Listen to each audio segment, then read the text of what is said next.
আমাদের আজকে চট্টগ্রাম 2 নির্বাচনী এলাকা ফটিকছড়িতে মাদকের বিরুদ্ধে নাজিরহাট পৌরসভা থেকে ফটিকছড়ি পৌরসভা মুক্তিযোদ্ধা চত্বর পর্যন্ত যে লং মার্চ, সন্ত্রাসের বিরুদ্ধে লং মার্চ, মাদকের বিরুদ্ধে লং মার্চ, আগামী তরুণ প্রজন্মকে আমরা একটি সুশৃঙ্খল বাংলাদেশ এবং ফটিকছড়ি উপহার দিতে চাই। মাননীয় প্রধানমন্ত্রী 12 ফেব্রুয়ারি নির্বাচনের আগে যে কথাটি বলেছিলেন, করব কাজ গর্ব দেশ, সবার আগে বাংলাদেশ। সবার আগে বাংলাদেশ যদি আমরা চিন্তা করি, তাহলে আমরা মাদকের বিরুদ্ধে, সন্ত্রাসের বিরুদ্ধে আমরা সচেতন হতে আমরা তার বিরুদ্ধে যুদ্ধ ঘোষণা করতে হবে। এই যুদ্ধে আমরা কোনোদিন পরাজয় হতে পারবো না।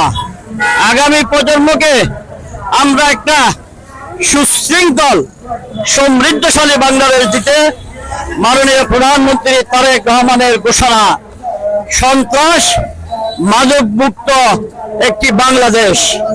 আমি সরওয়ার আলমগীর আজকে চট্টগ্রাম 2 ফটিকছড়ি নির্বাচনী এলাকার আজকে যারা এই র্যালিতে, এই লং মার্চে, এই মিছিলে শরীক হয়েছেন, বিভিন্ন স্কুল কলেজের কোমলমতি শিশুরা, তরুণেরা, আমি তাদেরকে স্বতঃস্ফূর্তভাবে মাদকের বিরুদ্ধে, সন্ত্রাসের বিরুদ্ধে যেভাবে আজকে তারা রাস্তায় নেমে এসেছে, আমার মুরব্বীরা, মুক্তিযোদ্ধারা, বিএনপির বিভিন্ন পর্যায়ের